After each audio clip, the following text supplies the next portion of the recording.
Okay, so this is the last vignette of the day, just a quick 4 or 5 minutes, talking about why the upper funnel matters. And so we've actually heard a few people reference psychology today. And I'm not a psychologist, but maybe like you, in my family, I've paid for enough therapy sessions that I think I have an honorary degree at this point. So if I haven't earned it, I've certainly paid for it. So I feel qualified to talk to you about the psychology of memory. So there are only 3 ways to move a short-term memory to a long-term memory. The first is urgency. Urgency is usually related to a specific event, and it's generally not a positive event. What happens is a surge of hormones creates this chemical wash that it strengthens the neurons. However, those memories are largely out of your control at the subconscious level. And so you might drive by a location where you had a car accident and feel anxious and not really have that conscious memory of that. So that's not something as it relates to brands that you probably want to focus on. You probably don't want to have your brand associated with some sort of urgent thing. I guess in the hospitals, if you build a brand, then you want that there. Association is the second piece, and association is the ability to remember or relate concepts to concepts instead of just the individual concept itself. So if you think about trying to memorize a 9-digit number, that can be hard. But if that 9-digit number is your telephone number, it's a lot easier to remember, and you can remember that for a lifetime. I remember my number growing up as a kid, 801-943-4995. I don't think I will ever forget that. A good example of this as well is like putting your name in a jingle. Like we had Travis sing the Axio Automotive jingle. You relate your name to a jingle, and you can remember that a lot better.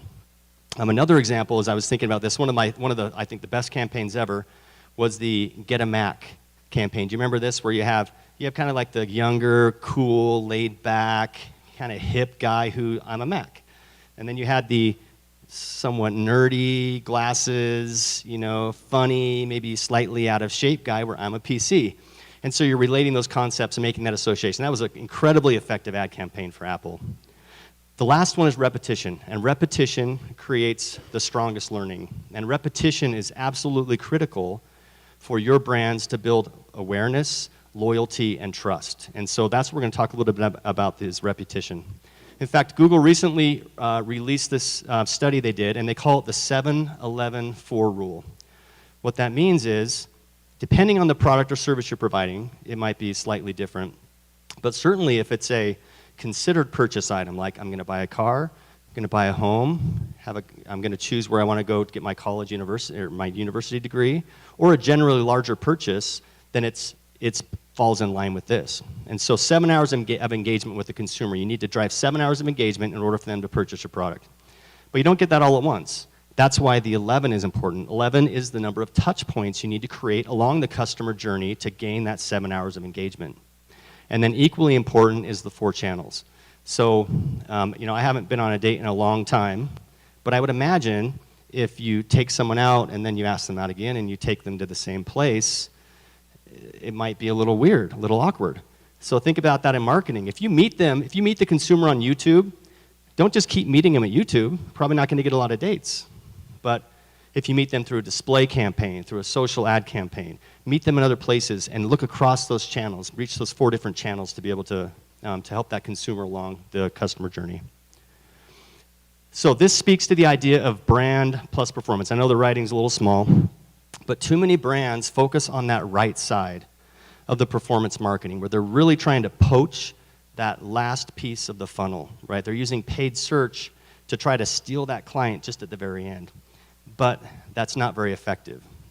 If, at the same time, if you focused on the brand piece of it to build your brand, you're going to have a much healthier pipeline, right? So if you look on the left here, and this is interesting. So, I was going to make a joke. I had a friend here earlier who I think he was the CFO and the CMO, but this is reason why it's probably not a great idea for your CFO to be making the marketing decisions, because they're looking at, man, that lower funnel stuff, that conversion rate is so high. Look at the ROI that's driving. But what happens on the left-hand side here is that conversion, if you're focusing just on the conversion piece, then that tree is going to die. It's going to dry up in a hurry. You're not going to have those leads that can create a healthy business. But on the other side, if you invest in high funnel, if you invest on building your brand, then you will have a healthy tree and you'll have a healthy root system that's going to continue to grow and drive your brand expansion. So that's the quick plug for think about it, and we had that conversation here just a few minutes ago. A couple of comments were about driving that brand, and you're in it for the long term. Much more fruitful as a brand if you focus on the upper funnel in addition to the lower funnel. So just a couple of key takeaways. Repetition creates the strongest learning. And from a marketing perspective, that's your opportunity to get in front of the client as often as you can. And it's not about spamming your client, but instead it's about strategic consistency. So have a consistent message and use that message across many different channels to drive that awareness. Diversification increases familiarity outside of that solo channel. So that's the dating concept. Look outside of, if you're just kind of stuck in one lane because you think that's the best, look across some other channels and give yourself an opportunity to get in front of that consumer in many different places. And finally, a focus on the full funnel is absolutely fruitful in the long run. We would recommend that for all of our clients.